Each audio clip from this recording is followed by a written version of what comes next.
In part two with Aravinda, and I guess I would like to ask first if you could say anything about those subsequent visits before the Divine Mother.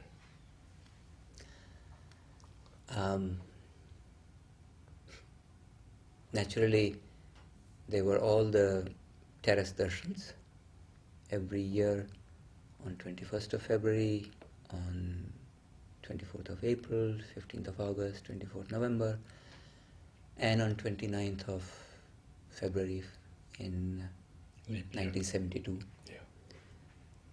which is the only leap year I was here for her darshan. But you did see her on your birthday more than once. Oh yes. And then, so that was the darshan as terrace darshans. And I was also in her room, besides the June visit in 1968. In 1969, my birthday, 1970, my birthday, 1971 birthday, and 1972 birthday. She was not there in my 1973 birthday. She had left her body. And in addition to that, there were, by the way, this also reminds me, maybe I come back, no, I'll tell right away. Yeah. My first birthday visit to her, it was during the first vacation of the school. So I had done the first year, and here was like a month and a half holiday. And I had learned enough by then that the many students prepared some things with their hands to bring to the mother. Yes. And for me, it was just perfect timing. It gave me the occasion and freedom. School was over, so I had a month, more than a month's time to prepare something. And Krishna Bhai was kind of my boarding in charge, and he was also looking after the EAVP section here. And they had all the different facilities, you can call it, or equipments, or places to inspire things and all that. So I kind of imagined, what can I make? What can I do? And then it's like a picture that came, and so I imagined mother standing on a white lotus. And so the idea kind of grew more and made some experiments, and ultimately, I won't go too much into detail, I made a wooden stand in which, mostly with thick wires bent and all that, with covers and all, lotus coming out. So the wooden plant was painted blue like water. A lotus coming out, fully open, white lotus, with petals that were made with, I think, silk. And everything was handmade. Every single thing was handmade. So, and each petal was shaped with a wire that kind of would take the shape. So here was a beautiful open lotus. The center portion of it was that yellow center of the lotus, and on that a flame-like shape, light coming out on that mother's picture, which is, that picture where she's a little bit side pose, standing full, white sari from top to bottom, and it just looked like, yes, that was it, she was standing. So that was done, and then to kind of complete it, there was another stem coming out, which was a little bit longer, and it was a half open lotus bud in which I could arrange a bulb. So it was throwing light on the picture of the mother. And it was just like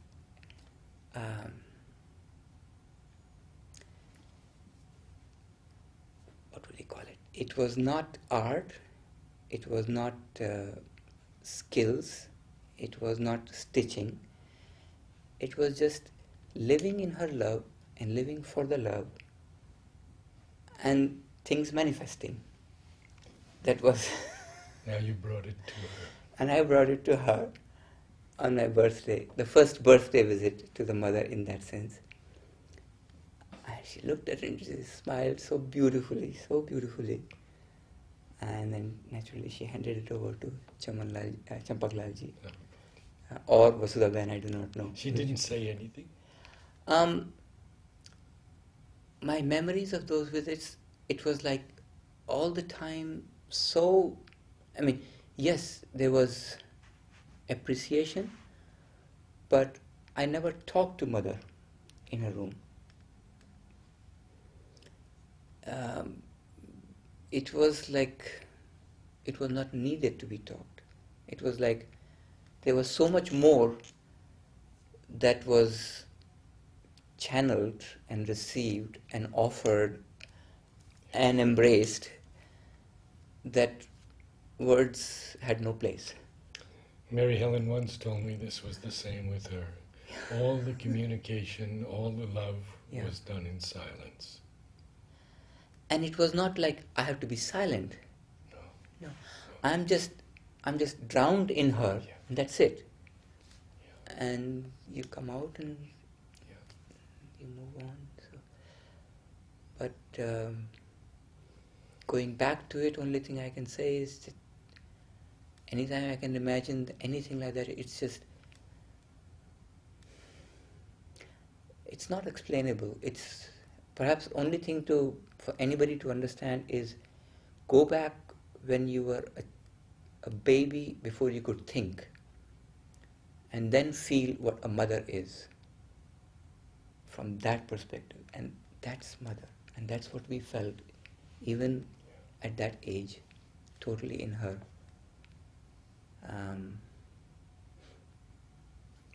So there were 4 visits to her there, and then there were 2 other visits to her just before the 1st December program. As participant of the 1st December program, I had started taking part in those. Although in my first years they were only minor roles for the 1st December, but since the team would go to her, we would all go, and that was an extra occasion to go and put the head at her feet. And then there was another visit in the last year of my higher course, the last day of the school, 31st of October. I don't know if it was the morning, no, I think it was the day before. Very quietly, without any fanfare, just a word came, whether through Arati Di or Jugalda or Kirit Bhai, I don't remember now, that tomorrow morning, get ready, you will go and see the mother.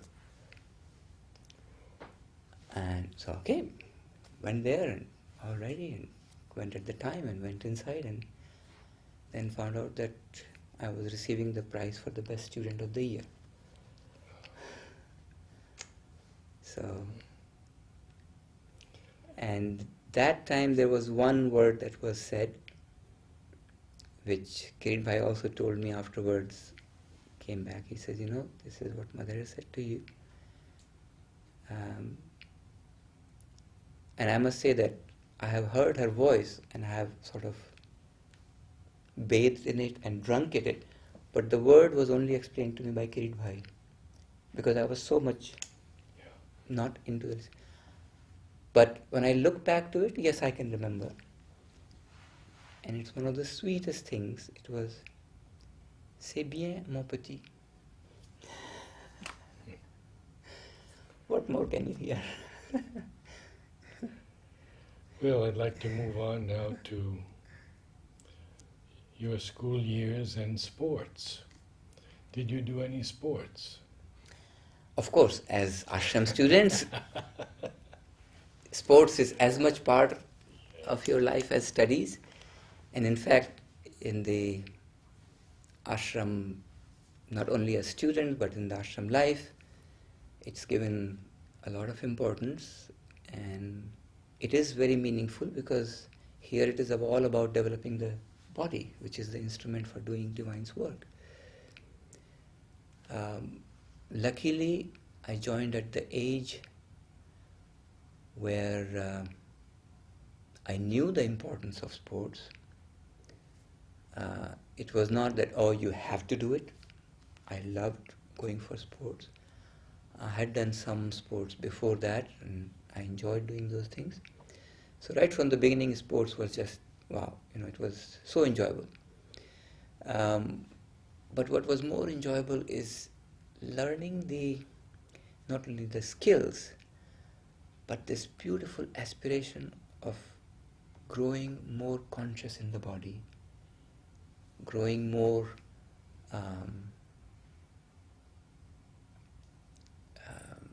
surrendering all the efforts to the divine, growing into the divine strength, not personal strength. That was sort of there very strongly right from the beginning. And that's the only way it was meaningful. I mean, so here we were, it was like school was open to learn everything you want to learn, no limits, and sports were open to grow any capability you had. So I was a lot into sports, doing every single thing, enjoying every single thing. And this multifaceted growing, as in school, as in sports, is what I believe at that age is integral yoga for those growing people. Of course, with that comes also the inner growth, which happens at the same time. But our time and our schedule was this complete growth. Sometimes because of my so many participation in every single thing, to our group captains, it used to be not the only one, but some of those typical problem names when they came to charting out the competitions, because competitions had to be done according to groups and all that, but they had to take care that each participant had kind of one item a day. Now, if one participant has signed up in 30 items,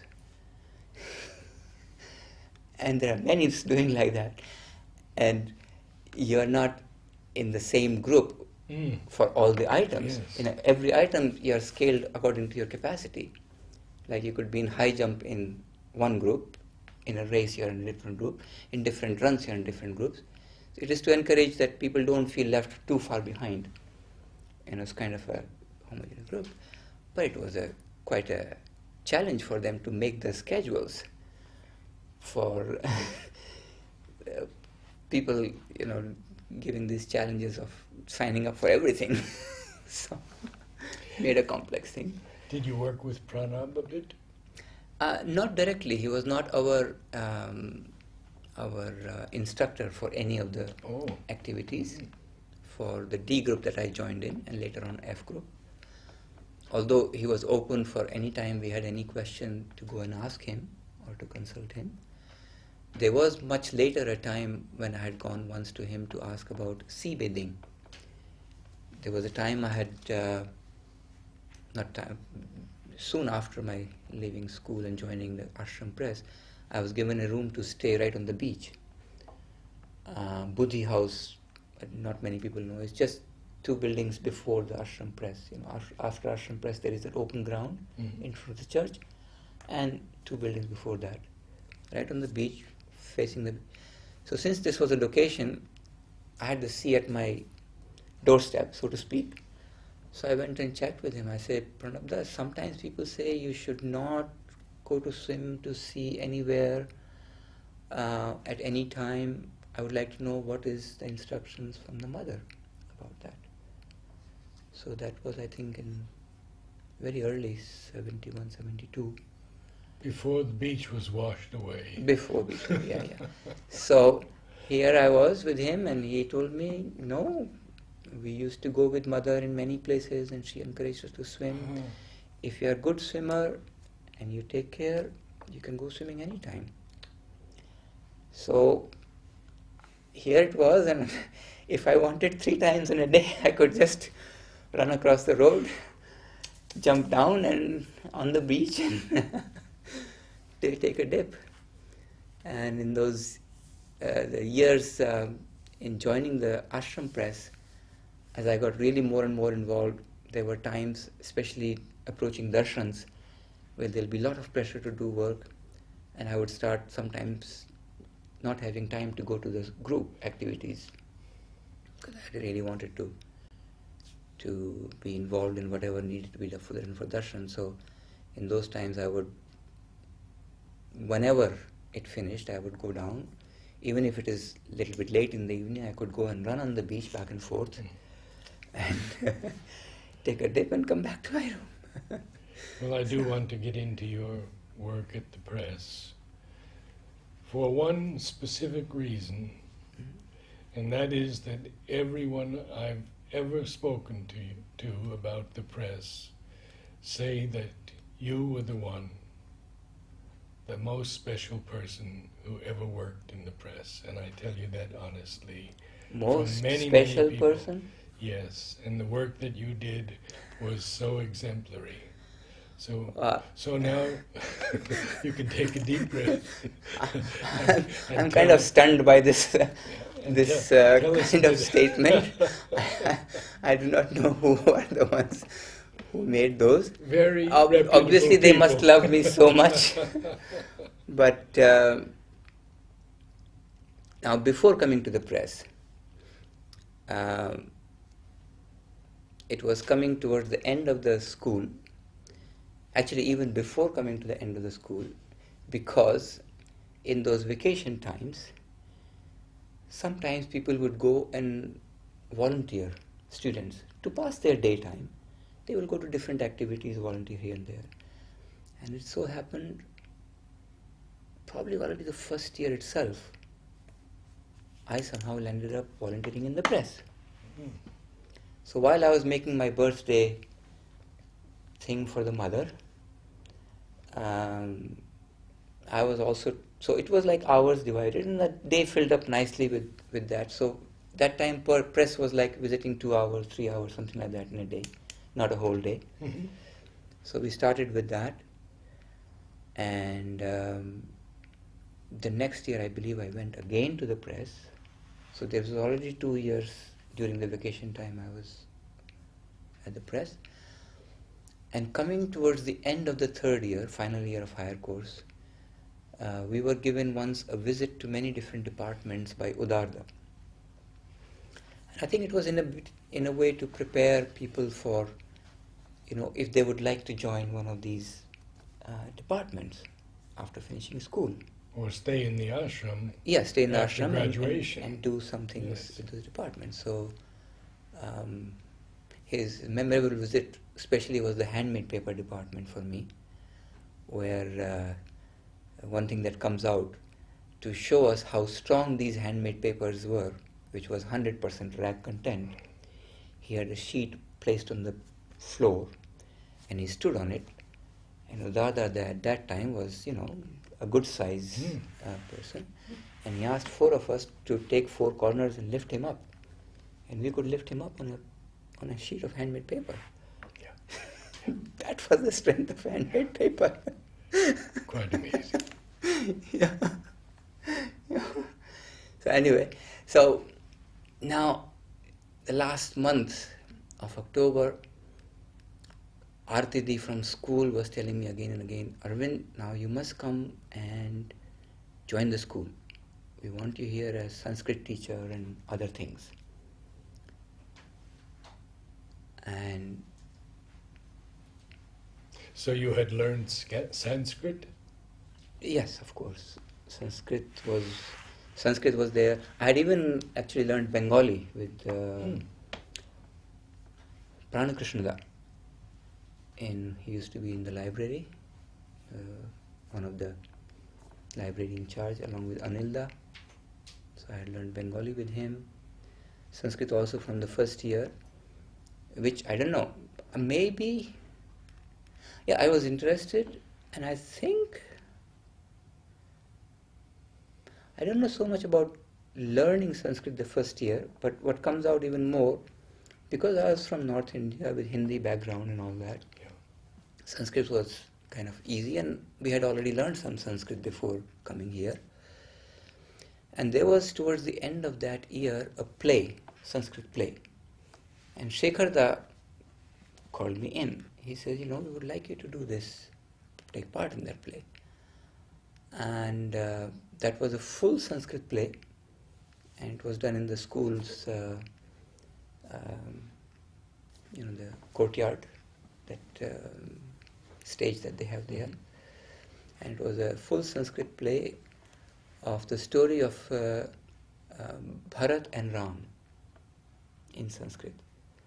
Ram leaving for the exile in the forest, Bharat coming back and finding in his absence that this had happened, getting on furious because his mother had plotted this game to make him the king. And he says, no way, and then he goes and he says, no, I'll bring him back, and he goes and falls at his brother's feet and wants to bring him back. But his brother says, no, I have to keep the word that was given by the father, and I have to spend these 14 years. Now you look after that kingdom as my deputy. And ultimately, to take his presence, he asks for his paduka, that is footwear, and takes them on his head, and he says, I will be guided by these. And he brings and installs them at the throne, and for 14 years he looks after the kingdom as a deputy of Rama. So, but the play was up to Bharat going and meeting Rama and requesting him and coming away with his padukas. So this was a play that even now I would have people referring to. Arvind, you remember your role as Bharat? Jugalda used to also time and again tell me, many years later, in that Sanskrit play, you remember?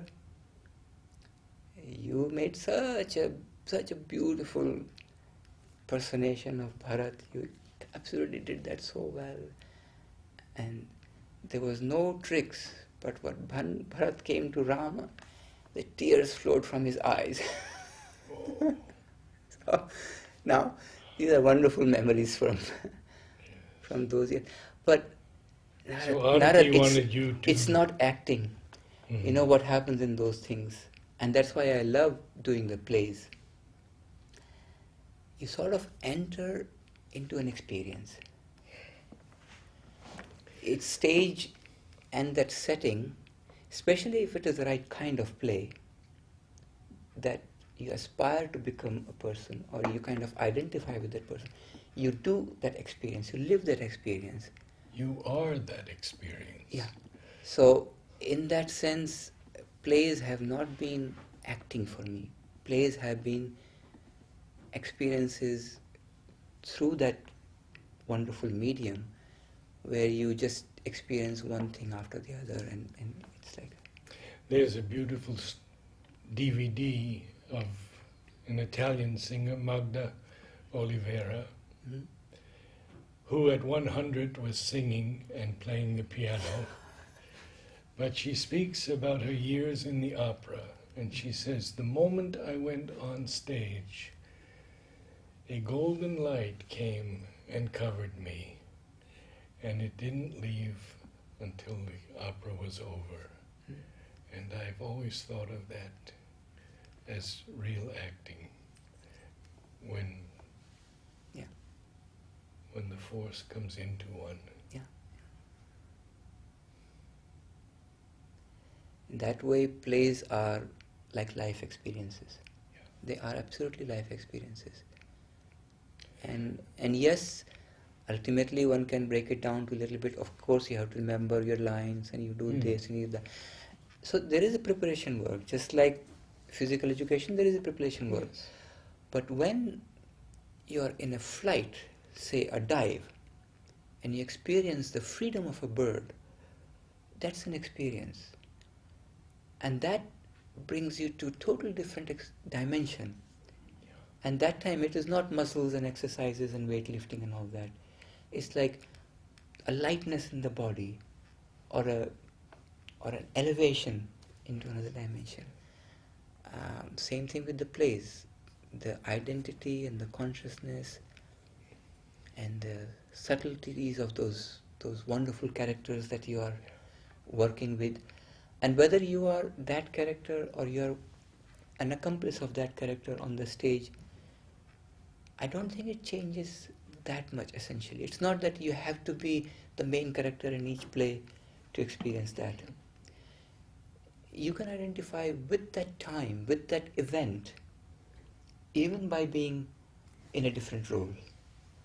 And that has been the real enjoyment and benefit of all those plays. So back to Arati asking you to teach Oh, yeah. Sanskrit. Yeah, sorry, we made a long detour. No, wonderful, So, wonderful. thanking for bringing back. So there she was asking me for doing that, and in my head, and she says, "No, Arvind, you have to write to the mother that you would want to teach Sanskrit at the ashram school, and we want you here." There was one difficulty for me for asking that. It's because I wanted to offer myself to Mother, all that I am and all I can do and all that I live, without asking anything, and be totally hers, for her to decide what I do, where I do, what I do. So ultimately that's what I did. You wrote to her? I wrote to her in French at that time, because that my life is at thy feet and at your service. That's it. And then the answer came back in French.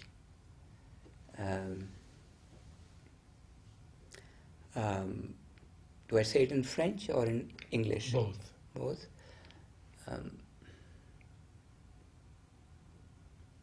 I don't remember the first word, whether it was j'aimerais or que tu ailles. I think it started, que tu ailles à l'imprimerie pour y apprendre le travail à fond. Meaning, now it's difficult to translate in English, que tu ailles. How would you say, may you go, or, like, it's like blessings.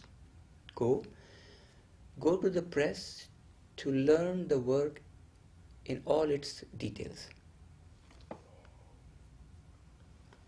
I have learned many years later from Aravinda, who was my mentor at the press, that he had sent his request through Andreda to the mother. I had no idea of that at that time. And for me, the blessing was that she chose what I should do. So here I was with all my heart and all my capacities and all my interest and all my devotion to do anything that I could do in the press, and as she was asked, to learn everything. And Aravinda was the one guiding me, taking me to one section, and we went through everything in the press, one way after the other. Right from composing, and composing at that time is something that is now, like prehistoric. It was fitting. No typing. No. You had to fit the letters? Take letter molds one by one Right. and make the lines, and then Roby told us we yeah. had 2 wonderful interviews with him. Letterpress, Yes. and there again, just those, the physical movements and the details of that. One can say, oh, it was crude, it was ancient and all that, but so many delicacies and so many, what will you call them, refinements that are needed to do those things. In that simple task was like preparing for a new way of offering to the mother all one's capacity. It's not like, okay, you are given this work from either one hand or half your mind, you do something and go away. No, it was really putting the whole being into everything that we were doing. So that was that. So all the different sections, one after the other, the different techniques, and that was gradually growing more and more into designing. And then after the round, there was a lot more into printing and the what do you call it? The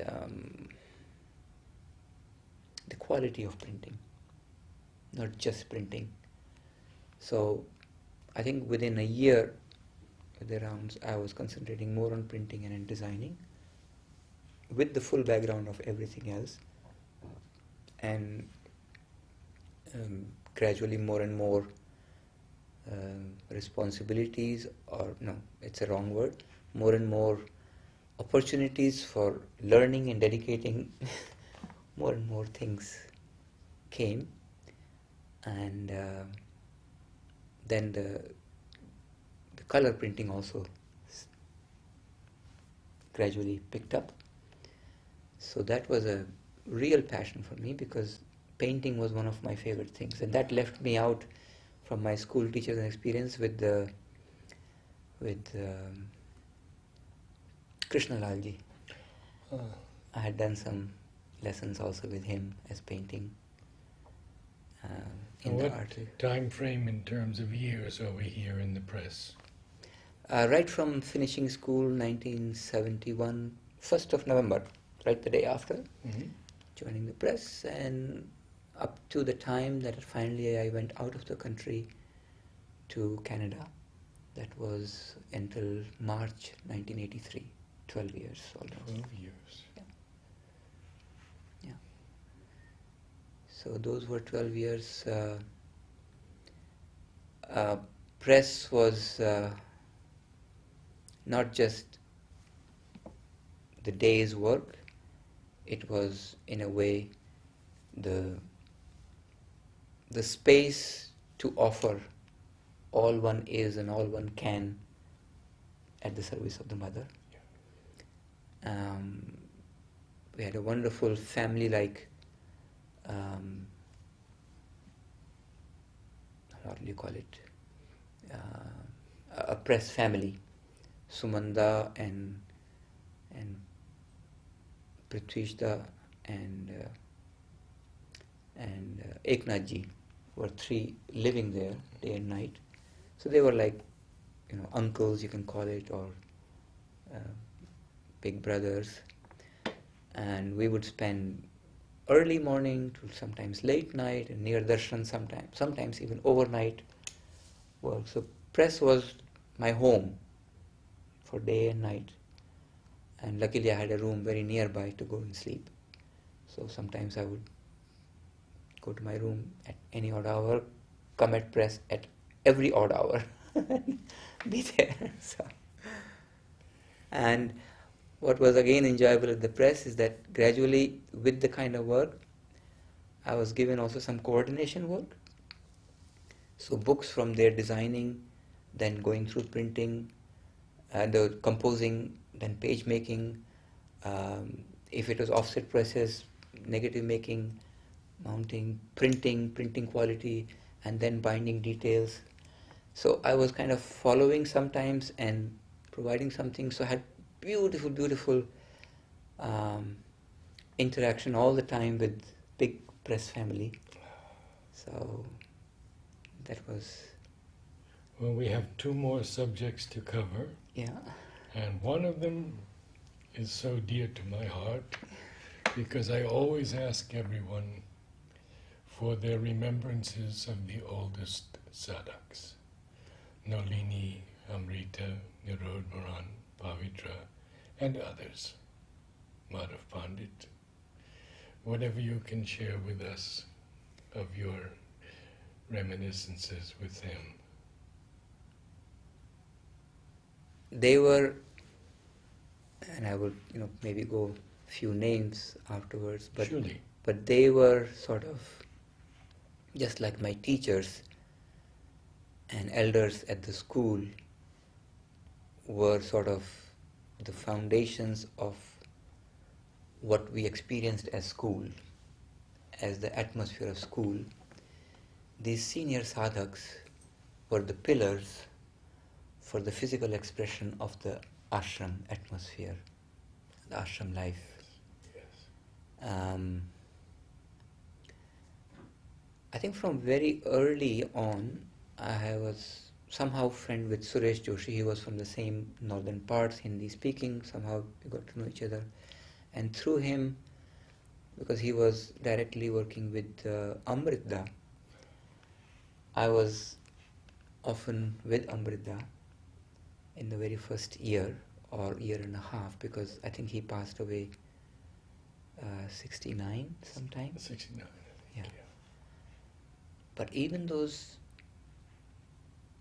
minutes passed with him, or those, 10, 15, 20, I don't know how many times going through his office and coming out, whether you see him for 10 seconds or you see him for 3 minutes or whatever, him speaking to others and back, it's such a deep impression even now of that beautiful smiling and radiating happiness. Amrita was just sweetness and happiness.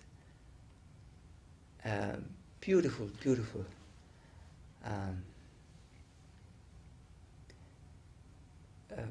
In the first years, of course, we didn't see much of Champaklalji because he would be all the time in mother's room. But in later on years, I got to see him also quite often. At times I would go up and see him in what used to be sort of next to Sri Aurobindo's room, his room. At that point he was not the ferocious lion that sometimes people associated him with.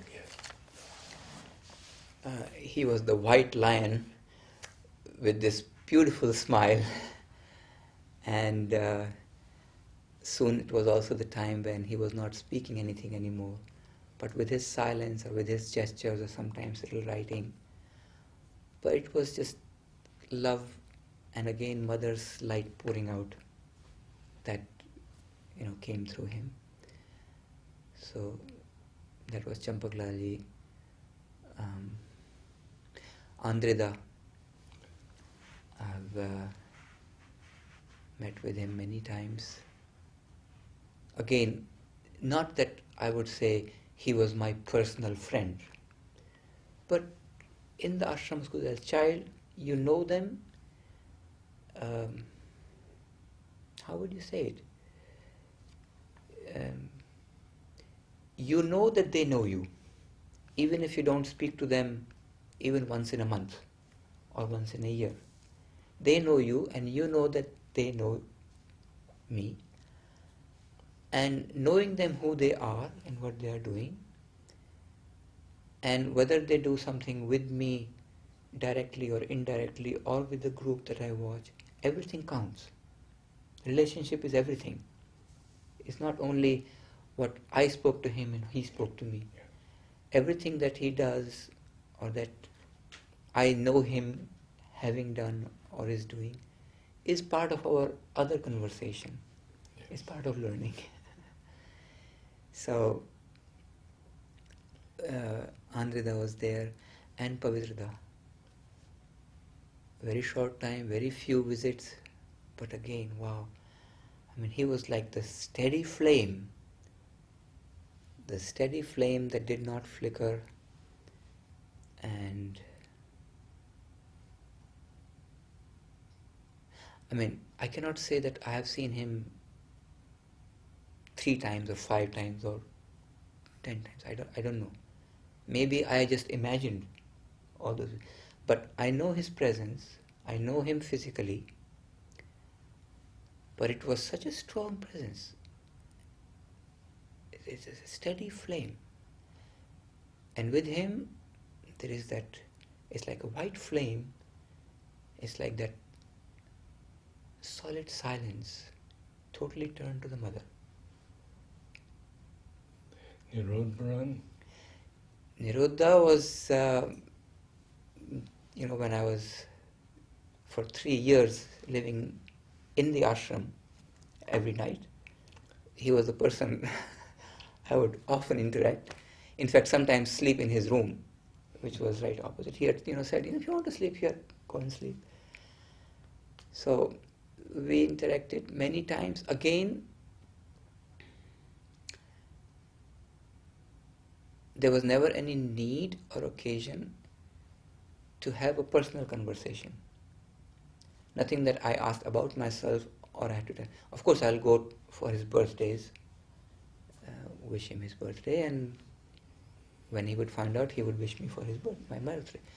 Other than that, I'd be assisting him at the samadhi when he is arranging the very first arrangements. He was involved at the thing, the early morning batch.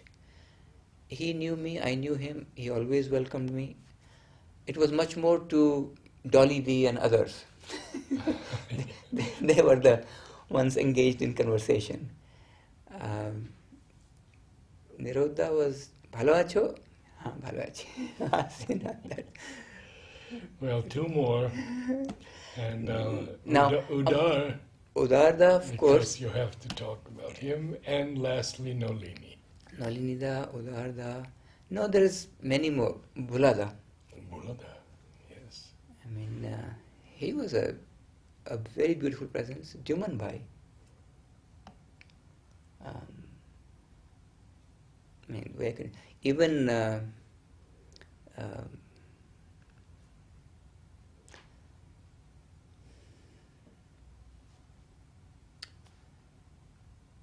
name is escaping me. Nahar family father. Noran Singh. Prithvi Singh. Prithvi Singh.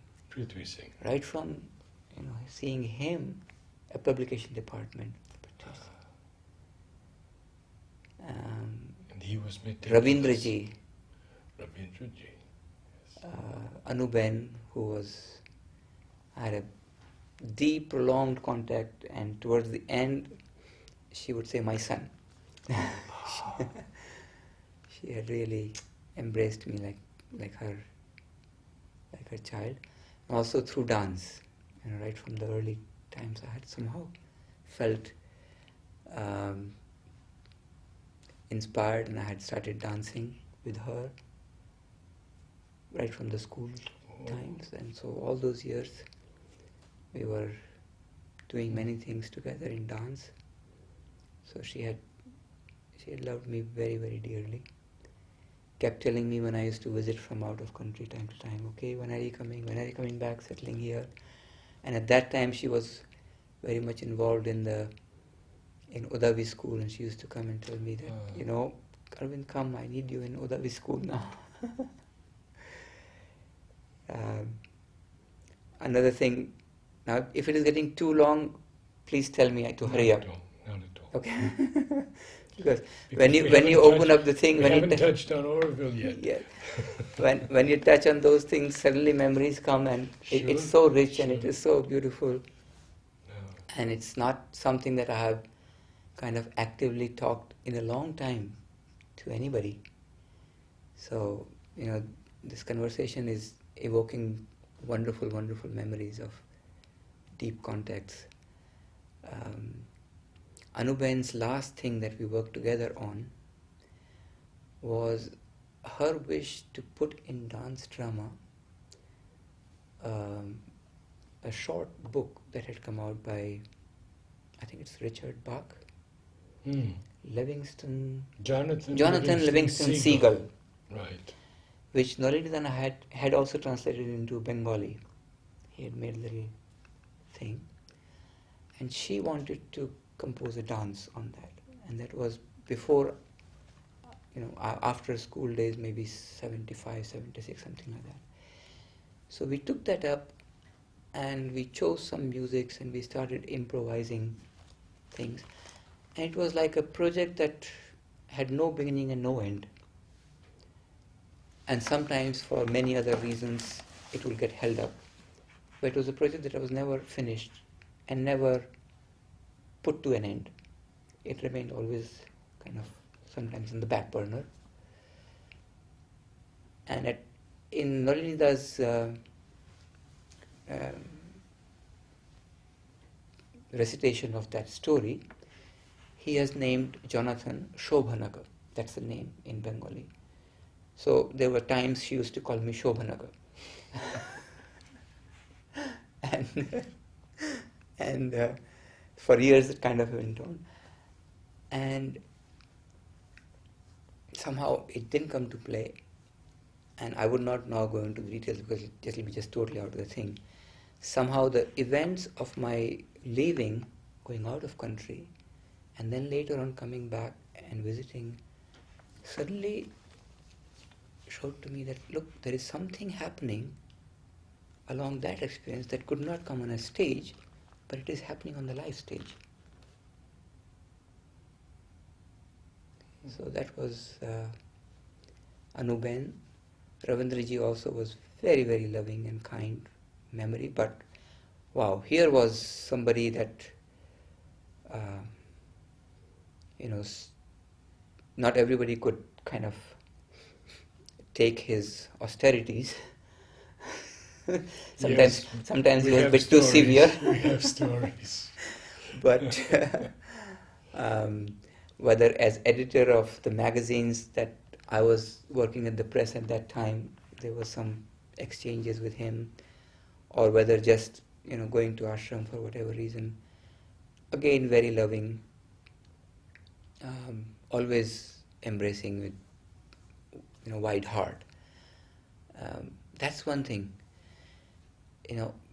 All these people with their love, they didn't always, in my case, embrace me with wide arms physically, but it was the wide heart. And you were embraced as warmly and as tightly and as physically with that wide heart than with physical arms. And that's an experience you cannot just... Now, since we mentioned other names, there was Jiman Bhai.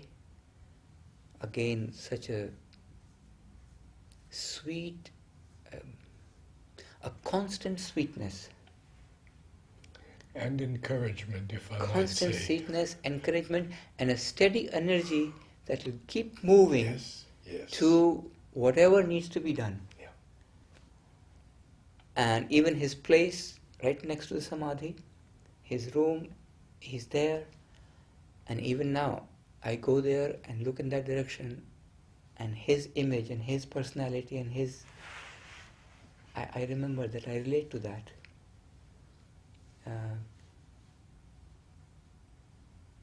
That presence and that personality and that sweetness, constant sweetness.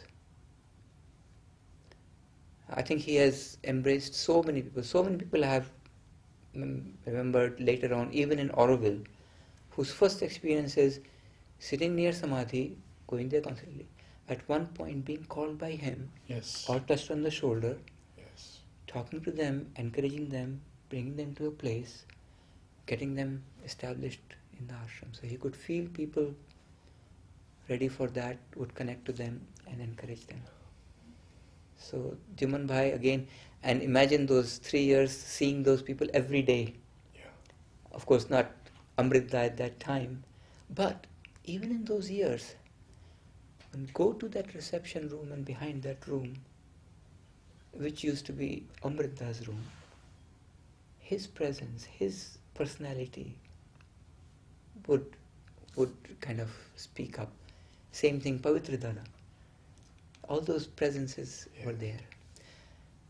Nalinida, of course, that's the incarnation of sweet wisdom.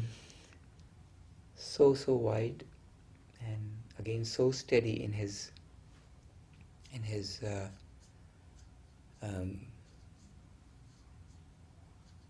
being at the disposal of Mother and Shri Aurobindo to communicate whatever needs to be communicated. Amal? Amal, I have known, but lot more after my visit, coming back from Canada. During the years of before going out of country, my contact with him was only listening to his talks and other. There was no personal contact. As editor of Mother India, he never came to the Ashram press, and there was no need for me to go and meet him. Yeah. So that occasion didn't arrive. But listening to his talks, time to time, they will be in the ashram or in the school. Let us close with some memories about Orville and the years of your connection with Orville. Well, Orville's memories are knowing about it from my father's visit for the inauguration.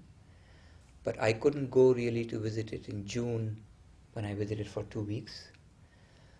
But right from the first year of higher course, time and again, there will be groups of young students, whether it is Sunday during the day or it is one evening and all that. They will be going often with group captains, Batida, often be going there and just doing things. And this was like an extension of the ashram's manifestation. Here it was a city called by the mother that we would aspire for, that we would imagine, but an open field to create that. So with that, there was a lot of going and coming. Gradually, as the years passed, those going and coming were much more with Matri Mandir work, as many volunteers for ashram would go. Mm-hmm. But even there, my... Okay. I think maybe we close it for now, because if I think we have to, because just the battery's gone out. so we close it now, and But we would be happy for another visit with you. I'll be more than happy to continue. As I said, I'm enjoying it just so much. Wonderful. Yeah. Aravinda, thank you so much. Thank you, Naraz, for this wonderful occasion. Sure.